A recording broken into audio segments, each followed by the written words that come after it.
சுவாமி சரணமையப்பா. அனைவருக்கும் சுவாமி சரணம். சபரிமலை விரதத்தில் உணவு கட்டுப்பாட்டின் அவசியத்தை தெரிந்து கொண்டோம் அல்லவா? இப்படி உணவு கட்டுப்பாடுடன் தினசரி அதிகாலை விழித்தல், குளிர்ந்த நீராடுதல், ஐயப்பனின் மூலமந்திரத்தை ஜபித்தல், சரணம் கூப்பிடுதல், அனைத்து விதமான அலங்காரங்களையும் ஆடம்பரங்களையும் தவிர்த்தல் போன்றவையும் விரதங்களின் முக்கிய அம்சமாகும். இப்படி கடைபிடிக்கும் விரதங்களுக்கு எந்தவித இடையூறும் ஏற்படாமல் இருக்க ஐயப்பமார்கள் மட்டும் முயற்சி செய்தால் போதாது, சுற்றி உள்ளவர்களும் இதற்கு உதவி செய்ய வேண்டிய அவசியம் இருக்கிறதல்லவா? ஆகவே விரதத்தை மேற்கொண்டுள்ள ஐயப்பமார்கள் தாங்கள் விரதத்தில் இருப்பதை தன்னை சுற்றி உள்ளவர்களுக்கு உணர்த்துவதற்காகவே உடையிலும் தோற்றத்திலும் சில விதிமுறைகளை கடைபிடிக்க வேண்டும். சுவாமி சரணம். ஐயப்பமார்கள் முக்கியமாக வெண்மை நிறம் கூடிய ஸ்வேத வஸ்திரத்தை தவிர்த்து காவி, நீலம், கருப்பு நிறங்களில் ஆடை அணிவார்கள். பொதுவாக கருப்பு நிற ஆடை அணிவது தவிர்க்கப்பட வேண்டிய விஷயம் என்று சாஸ்திரங்கள் கூறுகின்றன. இருந்தாலும் ஐயப்பனை காண விரதம் இருக்கக்கூடிய சில பக்தர்கள் கருப்பு நிற ஆடை அணிவதை பார்க்கிறோம். கேரள மாநிலத்தில் விரதம் இருப்பவர்கள் பொதுவாக கருப்பு நிற வேஷ்டியை அணிகிறார்கள். கருப்பு நிறம் வேள்வித்தியின் பிரசாதமான திருநீற்றை குறிக்கிறது.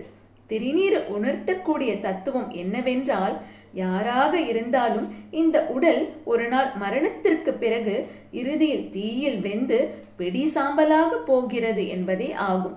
ஆகையால் நிரந்தரமில்லாத இந்த வாழ்க்கையை வாழும் ஒவ்வொரு நொடி பொழுதிலும் அர்த்தமுள்ள செயல்பாடுகளுக்காக ஒதுக்கி அடக்கத்துடனும் ஆரவாரம் இல்லாமலும் தூய்மையான அறநெறியில் இறை சிந்தனையோடு வாழ வேண்டும் என்பதை நினைவில் கொள்ளவே இந்த கருப்பு நிற ஆடை. மகாபெரிவா இதற்கு ஒரு அழகான விளக்கம் கொடுக்கிறார். தமிழ்நாட்டில் கடவுளை வணங்குகிறவன் முட்டாள், காட்டுமிராண்டி என்று சொல்கிற ஒரு கூட்டம் இருக்கிறது. நாஸ்திகத்தை வெகுவாக பிரச்சாரம் செய்து கடவுள் இல்லை இல்லை என்று சொல்லக்கூடிய நேரத்தில் அந்த பகவான் ஹரிஹர புத்திரன் கலியுக வரதனாக இருக்கக்கூடிய அந்த ஐயப்ப சுவாமி எந்த கருப்பு சட்டையை போட்டுக்கொண்டு கடவுள் இல்லை என்று சொன்னார்களோ அதே கருப்பு சட்டையை பக்தர்கள் போட்டுக்கொண்டு தன்னுடைய கோவிலுக்கு வர வைத்தான் என்று சொன்னார். சுவாமி சரணம். அதே போல காவி உடை என்பது சந்நியாசத்தை, துறவரத்தை குறிக்கக்கூடியது. ஐயப்பமார்கள் தற்காலிகமாக துறவரத்தை மேற்கொள்வதையே இது காட்டுகிறது. லௌகீக பற்றையெல்லாம் துறந்து ஒரு சந்நியாசி போல வாழ வேண்டும் என்பதை பக்தர்கள் தங்கள் மனதிற்குள் நினைவுறுத்தி கொள்ளவே காவி உடை அமைந்துள்ளது. மேலும் காவி மிகவும் புனிதமானது, வேள்வித்தையை குறிக்கிறது.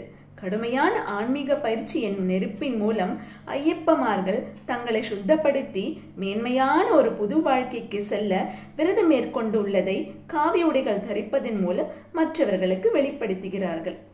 சுவாமி சரணம். மேலும் ஐயப்பனுக்கு நீல நிறம் பிரீத்தியானதாம். பகவானுக்கு நீலப்பட்டு விசேஷமாக இருக்கிற காரணத்தினால் அவருடைய நினைவாக சில சுவாமிமார்கள் நீல நிற வஸ்திரத்தை உடுத்தி கொள்ளும் வழக்கத்தையும் பார்க்கலாம். ஆகவே இப்படி கருப்பு, நீலம், காவி போன்ற உடைகளை அணிவது, முத்திரையுடன் கூடிய மாலை அணிவது, இந்த வழக்கமெல்லாம் ஐயப்பமார்கள் தங்களுக்கு தாங்களே விரதம் இருக்கிறோம் என்று நினைவுறுத்தி கொள்ளவும் சுற்றி உள்ளவர்களும் அதை உணர்ந்து கொண்டு அவ்விரதத்திற்கு உதவி செய்யும் முறையில் நடந்து கொள்ளவே ஏற்படுத்தப்பட்டது. இதில் ஒரு சுவாரஸ்யமான தகவலும் உண்டு. அது என்னவென்றால், பண்டைய காலத்தில் ஒரு வழக்கம் இருந்ததாம். அதாவது வெவ்வேறு நிறங்களில் ஆடைகள் எல்லாம் அணிவது என்பது கட்டு நிறைத்து மலைக்கு போகிற வரையில் தானாம். பம்பையை அடைந்தவுடன் அந்த கலர் வஸ்திரங்கள் எல்லாம் விட்டுவிட்டு வெள்ளை வஸ்திரத்தை அணிந்து கொண்டுதான் மலை ஏறக்கூடிய வழக்கம் இருந்ததாம். இதை பகிர்ந்து கொள்வதில் அடியேனுக்கு மிகுந்த சந்தோஷம். சுவாமி சரணமையப்பா.